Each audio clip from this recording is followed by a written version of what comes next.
নমস্কার বন্ধুরা, happy DP kitchen ব্লগে আপনাদের স্বাগত।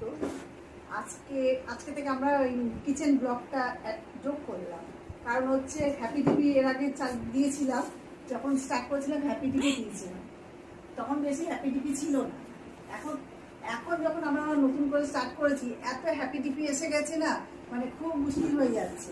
আর আমরা কিচেন ব্লগটা দিইনি, আমরা কী নিয়ে করছি সেটাও তো দেওয়া হয়নি, তখন বুঝতেও পারিনি। যার জন্য নতুন করে আবার এখন কিচেন ব্লগটা অ্যাড করলাম। আপনারা দেখবেন আমার ভিডিও। আজকে আমি আমরা রোজই মাঝে মাঝে খাচ্ছি, কিন্তু দেখানো হচ্ছে না। সবসময় তো বড় বড় ভিডিও করা যাচ্ছে না, ছোটো ছোটোগুলোও তো দিতে হবে শর্টে, ওই জন্য আমরা ছোটোগুলোও করছি।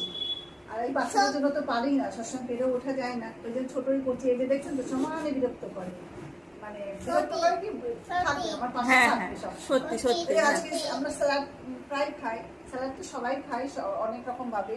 আমি আমার মতো, আমরা কিরকম করে খাই স্যালাড, আমরা এইটাই খাই, আমরা অন্যরকম করে খাই না। যখন কেনা খাবার কিছু অর্ডার করি তখন আসে, মানে যেরকম আসে, আমরা কিন্তু আমাদের মতো আলাদা করে বানিয়ে খাই। সেটাই দেখাচ্ছি আজকে। আমি শসা টমেটো দিয়ে যে স্যালাডটা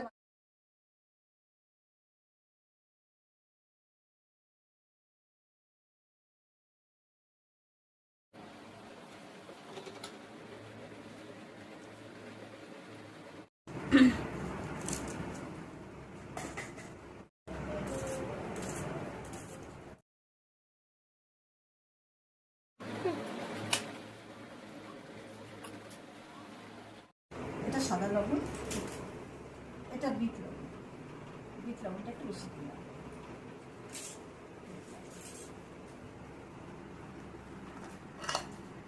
ধনেপাতা কুচানো ছিল ঘরে, ওইটা কুচিয়ে এরকম করে রেখে দিই কৌটোয় করে, ওইটাই দিয়ে দিচ্ছি, আর কুচাচ্ছি না।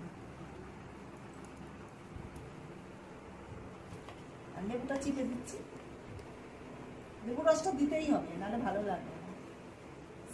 এখন ভালো করে কিন্তু মেখে নিতে হবে, ভালো করে না মাখলে এই রসগুলো বেরোবে না।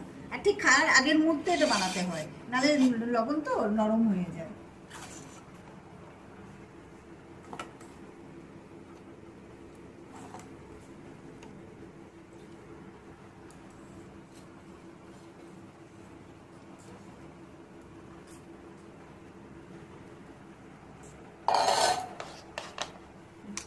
এই হলো স্যালাড। এটা আমরা এরকম করে মানে খুবই খাই, আমাদের স্যালাড মানে এইটা, টমেটো শসার স্যালাড মানে।